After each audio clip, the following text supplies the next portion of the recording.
peuvent être vachement utiles, quoi. D'accord. Ça, c'est une réponse. On a parlé plusieurs fois des enfants. Je voulais faire une parenthèse là-dessus, à part si ça vous indispose. Je Non, voulais savoir, donc vous m'expliquiez ne pas désirer d'enfant. Est-ce que c'est pour des questions logistiques, hein, parce que par exemple nous ça l'est, hein, c'est-à-dire que on se sent pas vraiment de faire l'éducation de notre enfant avec tous les travaux qui nous restent à faire, ou alors c'est un choix écologique. Il y a des gens hein, qui ont cet argument de dire on est trop nombreux, c'est pas vraiment le moment de faire des enfants. Vous, comment est-ce que vous vous positionnez là-dessus? Après toi. Non, moi, en plus, déjà, on s'est rencontrés tard. Moi, j'étais déjà un peu plus, je suis un peu plus vieille que lui. On a 10-11 ans d'écart, quoi, quand même. Donc, Et on s'est rencontrés tardivement. Et moi, j'avais déjà décidé de ne pas en avoir depuis bien longtemps. C'est un choix. D'accord. C'est un choix personnel. D'accord, ok, ça marche. Alors moi, j'ai eu une vie avant d'être avec Binous. Donc, j'avais déjà une petite à l'époque. Enfin, c'était pas la mienne, mais je me suis déjà occupé d'enfants et d'enfants en bas âge. Donc, je sais ce que c'est.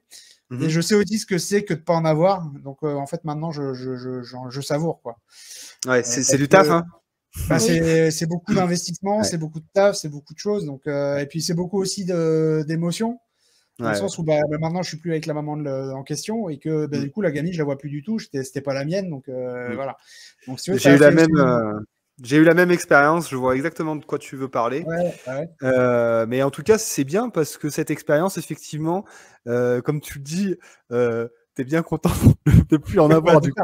Tu vois non, mais au-delà de ça, on a plein de nièces, etc., qu'on est ravis de voir, de s'occuper, etc. Et on est ravis de les voir partir aussi au bout d'une semaine. Ça me permet d'être dispo pour aller s'occuper de la famille, quoi. Donc ça, c'est plutôt sympa aussi, quoi. Mais c'est ultra énergivore. Hein.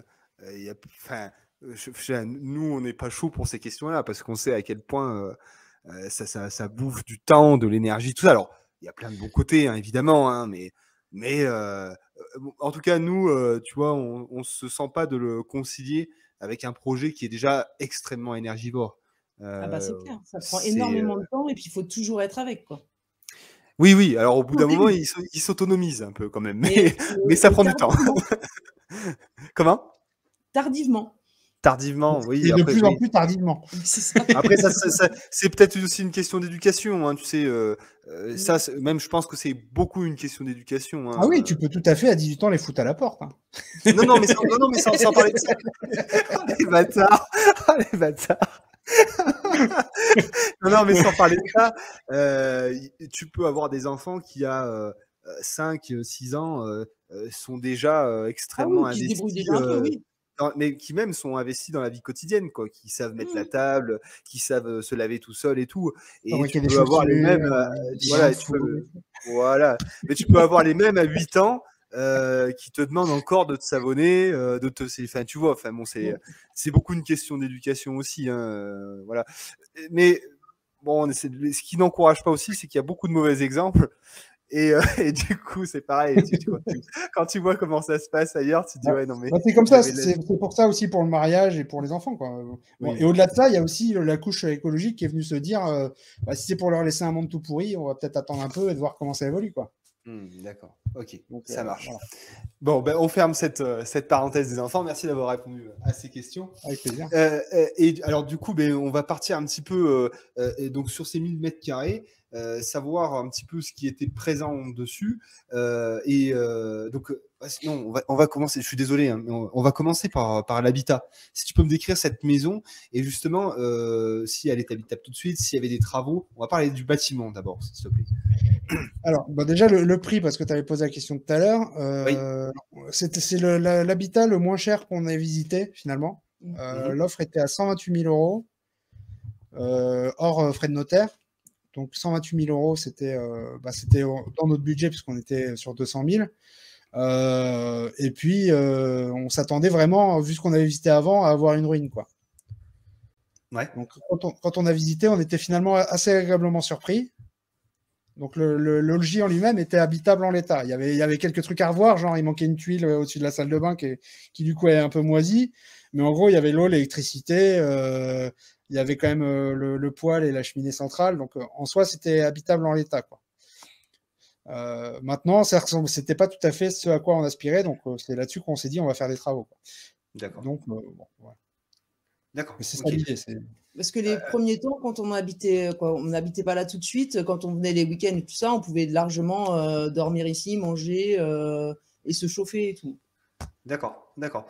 Et alors du coup là, vous en êtes où là dans les travaux et qu'est-ce que vous aviez à faire comme travaux? Du gros œuvre ou juste du rafraîchissement?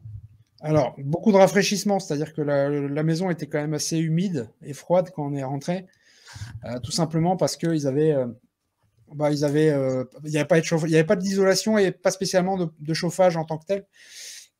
Du coup, ça a pris vachement l'humidité et ça permettait pas d'avoir une maison qui soit saine, quoi. Mmh. C'est une construction qui date de 1870, donc c'est de la grosse pierre. Non, ça, on l'a pas su tout de suite. Ouais, on l'a pas su tout de suite, mais c'est de la maison en pierre et tout. Et tout était recouvert de placo, de papier peint et de tapisserie, de tapisserie, de lambris et des choses comme ça. Ouais, c'est des murs qui respiraient pas du tout. C'était dans son jus, quoi. Alors pour la petite anecdote, là encore une fois, j'ai mon frère qui est venu nous aider la première semaine quasiment où on a récupéré les clés de la maison et on s'est dit allez là on fait les travaux, ce sera fini dans 15 jours, ça va bien se passer. Ouais, parce que ça aussi, faut arrêter de se leurrer les gars. Les travaux, vous prenez forcément sur 10 ans si vous le faites vous-même. Hein. Donc si mon frère très motivé. Si tu conseilles du boulot à côté, oui, ça va prendre énormément de temps. Hein. C'est du boulot monstrueux, c'est clair. Ouais. Donc le frangin qui vient une semaine, donc on commence à détapisser la pièce où il y a le poêle dans l'ancien salon, et actuel salon d'ailleurs, et on commence à enlever les tapisseries, etc. Donc ce qui est sympa, c'est qu'on découvre ce qu'il y a en dessous, donc notamment où se situait l'ancien guichet, les anciens panneaux d'affichage de la gare, etc., etc. Donc, parce que sous la merde, il y a encore un peu de vestiges. Et puis finalement, on continue. Il nous ponce les murs nickel pour qu'on puisse repeindre et tout. Enfin, tout le plâtre. Il passe une semaine à tout poncer. Et tout ça pour qu'il y ait un morceau de mur qui se casse la figure dans la pièce et qu'on se rende compte qu'en fait, en dessous, c'est des magnifiques pierres de taille en moellon, mais top, quoi. D'accord. Et donc là, on lui a dit désolé, t'as bossé une semaine pour rien, mais on va tout enlever parce que c'est juste dommage de pas mettre ça en valeur, quoi. Ils avaient plâtré sur les pierres, du coup? Ah ouais. D'accord, ok, ouais. Et en plus, oui, thermiquement, c'est pas fou, quoi. Thermiquement, c'était tout pourri. Justement, le plâtre est tombé parce que c'était gorgé d'eau et ça s'est imbibé, quoi. Bien sûr, d'accord. Le liège qui était collé sur le mur était moisi, ouais. De moisi. Ouais. Et oui, d'accord, ouais, ok. Donc du coup, alors vas-y, je te laisse continuer sur ces travaux. Vas-y, ça m'intéresse vachement. Donc la maison en tant que telle. Après, c'est beaucoup assainissement, c'est-à-dire on décroute tous les murs, on enlève tous les joints, on enlève les plafonds. On enlève les plafonds pour pouvoir faire l'isolation des combles, des sous-toitures, des sous-pentes. Donc là, on est loin d'avoir fini. Hein. Là, on a fait quasiment que le rez-de-chaussée. On a bien avancé le rez-de-chaussée, mais là, il nous reste tout l'étage qu'on n'a pas du tout touché pour l'instant, quoi. D'accord, ok. Et alors du coup, là, vous vivez dans cette maison en même temps que vous faites les travaux? Vous avez conservé un appartement? Vous faites comment, là? On avait vendu l'appartement de Binous. Et avec l'argent de l'appartement, on a acheté... Non, c'est pas avec l'argent de l'appartement. On a acheté une yourte qu'on a mis dans le jardin. D'accord. Donc ça faisait partie de notre stratégie un petit peu pour pouvoir faire les travaux et avancer, pour ne pas vivre non plus dans la poussière.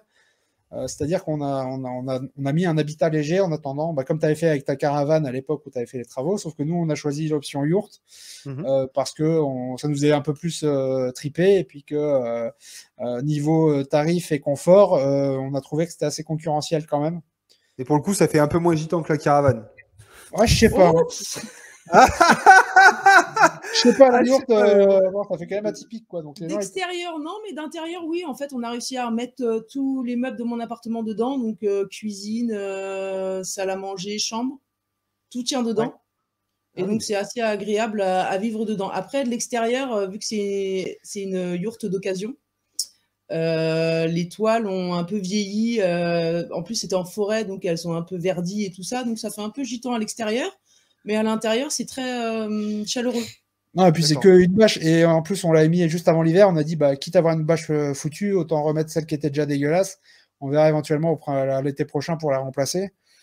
Puis finalement, elle est restée comme ça pour l'instant, quoi. Donc, après, ça ne veut pas dire qu'on la changera pas, mais finalement, comme je disais dans la vidéo sur la yourte, on a dépensé en tout et pour tout 3 200 €. Sur la yourte, transport compris, plancher compris, fondation comprise et poêle comprise. Donc, enfin voilà, on est super bien installé, quoi. Ouais, alors du coup, j'aimerais bien que tu nous décrives un petit peu là. Alors, vous avez fait comment là pour la placer cette yourte? Tu me parles d'un plancher.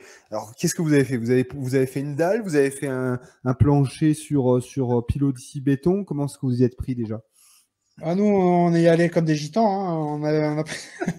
Non, en On gros, va arrêter avec le mot gitan parce qu'après, sinon, on va nous dire qu'on non, j'ai pas de problème avec les gitans. Je les aime beaucoup. Non, mais moi non plus, mais il y a des gens qui vont réussir à prendre ça pour nous faire dire n'importe quoi. Non, ouais, alors là, ils servent de ce qu'ils ont pour faire les choses. C'est au contraire, ouais. Ils sont super système D, ils sont super débrouillards.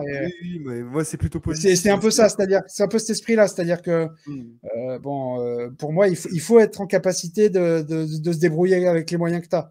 C'est-à-dire que même si j'ai quand même pas mal de moyens parce que je suis CSP et qu'on a fait une plus-value sur l'appartement de Binous, j'ai pas envie de dépenser de l'argent sur de la merde, quoi. Non, et puis au moment de poser le plancher, tout ça, en fait, on n'avait pas encore vendu l'appartement et tout. Moi, j'avais arrêté de travailler, donc.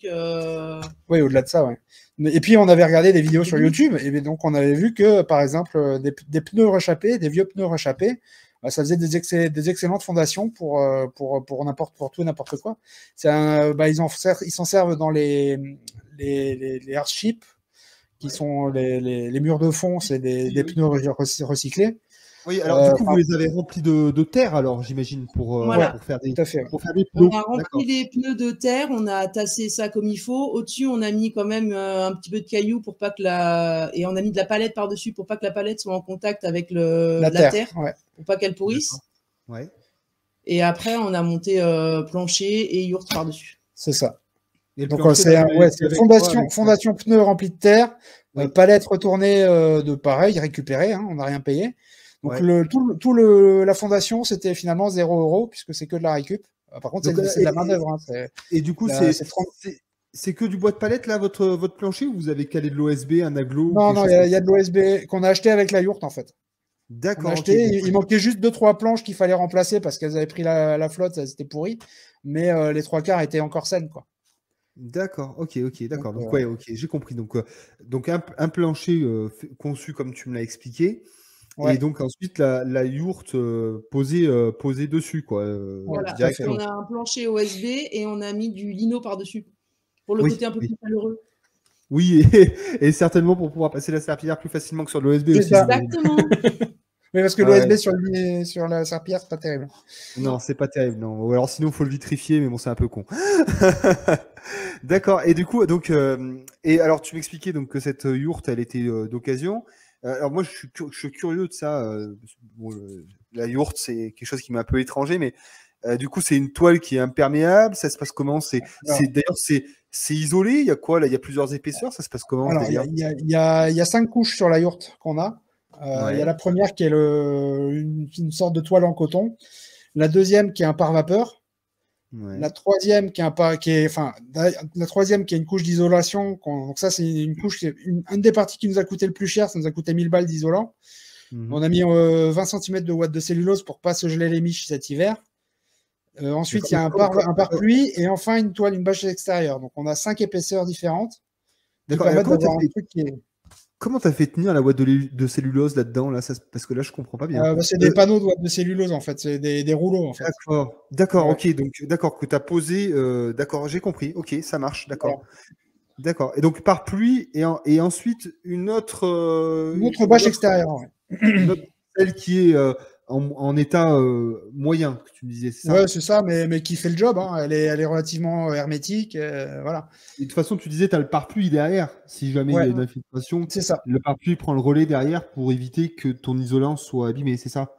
Exactement. Et le pare-vapeur après l'isolant pour éviter que l'humidité que vous rendez avec la cuisine ou par la respiration aille aussi atteindre l'isolant, c'est ça? Hein? C'est assez bien réfléchi comme système. Voilà, et pour protéger l'isolation par le dessous, on a une toile d'Arras qui fait tout le tour de l'isolation par le bas.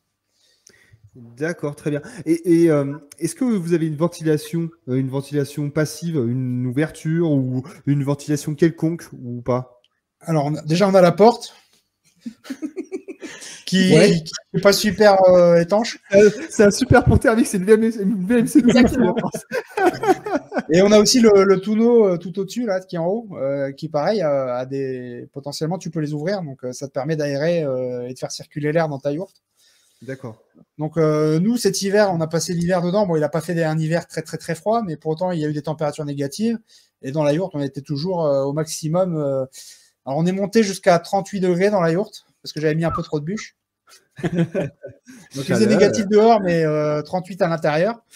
Bon, là, autant dire qu'on était en slip. Hein, voilà. Oui. 38 degrés, ça commence à être un peu chaud quand même. Ouais. Mais on arrive facilement à atteindre les 20 degrés en une demi-heure, trois quarts d'heure. En mettant la bûche, ça part assez vite. Ouais. Et est-ce que, alors parce que moi j'avais un peu ce problème aussi dans la caravane, c'est-à-dire une température qui montait en flèche très rapidement et par contre qui baissait aussi très rapidement. Est-ce que vous avez ce problème ou vous arrivez à conserver un peu la chaleur? Il y a quand même une inertie qui est pas mauvaise avec l'ensemble des couches qu'il y avait là. Ouais. Pour autant, le matin, on se levait entre 12 et 15 degrés. Plus généralement, c'était vers 14-15 degrés. Ouais, d'accord, ok. Mais bon, après, tu remets une bûche le matin et puis voilà, quoi. Oui, non, mais on se couche tôt, donc on met pas la bûche à 23h, on finissait la dernière bûche à mettre à 21h, 21h30. D'accord. Donc, vu le réveil à 6h30 du mat, ça descend pas si vite que ça, quoi. D'accord, ok. Parce que moi, je me rappelle l'hiver dans la caravane, tu sais, on avait fait une espèce de carcan en briques pour avoir un peu d'inertie, tout ça. Malgré tout ça, en plus, nous, on n'est peut-être pas dans la même région que vous, on est vraiment en altitude. Et le matin, franchement, voilà, fallait être un peu un warrior, quoi. Tu te jettes du lit, quoi. Tu y vas, quoi. Tu réfléchis pas, quoi. C'est un peu le problème de ces logements qui ont peu d'inertie, finalement. C'est que la chaleur, c'est un endroit exigu, donc tu chauffes très vite. Mais par contre, il a une tendance, effectivement, à pas garder la chaleur. Et quand il n'y a plus de bûches, ça décline assez rapidement. D'accord. Et alors, du coup, vous avez fait venir, j'imagine, l'électricité, l'eau à cette yourte-là. Alors, ouais. Vas-y, je t'en prie. Non, on a juste l'électricité. L'eau, on le fait à l'ancienne, on remplit des bidons. Jerrycan, bouteille d'eau et en avant, quoi. Après, la maison est quand même utilisable, donc. D'accord. Alors du coup, parce que putain, c'est un peu à la route, ça, bon, ça se fait, quoi. C'est sur une période donnée, celle de faire vos travaux. Après, on a la maison qui est pas loin, la salle de bain accessible, eau chaude et tout ça. Hein. D'accord, oui. Oui, non, mais je comprends bien. Voilà, l'eau dans la yourte, c'est pour faire un petit lavage de main, laver les dents. Et puis faire cuire la bouffe. Nettoyer les légumes et choses comme ça. Donc, on n'a pas besoin non plus tout le temps. Ça fait combien de temps là que vous vivez dans ces conditions? Alors, c'est pas péjoratif, mais dans ces conditions? Non, bien sûr. Début novembre? Ouais, même fin octobre. Ouais, fin octobre, début novembre. Donc, ça fait pas très longtemps non plus. Hein. Non, mais bon, je veux dire, on a passé tout un hiver dedans, ça s'est bien passé. Après, on a commencé par le plus dur, automne-hiver. Oui, bien sûr. Là, vous allez rentrer dans le meilleur. Et du coup, vous avez pu. Alors, comment est-ce que se profilent les travaux? Vous pensez. Alors, je sais bien que les estimations, c'est jamais bon, mais quand est-ce que vous pensez avoir terminé suffisamment la maison pour pouvoir la réinvestir? Pour ça, je pense qu'il faudrait déjà qu'on réisole l'étage et du coup, on avance sur l'étage.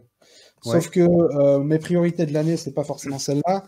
Puisque la priorité cette année, j'aimerais refaire un système de chauffage digne de ce nom avec cuisinière à bois, panneau thermique et petit surplus électrique si jamais. Ouais. Et l'autre priorité pour moi cette année, c'est de rajouter une serre bioclimatique le long du quai pour justement pouvoir avoir une meilleure inertie sur la maison. D'accord. Ok. Donc après,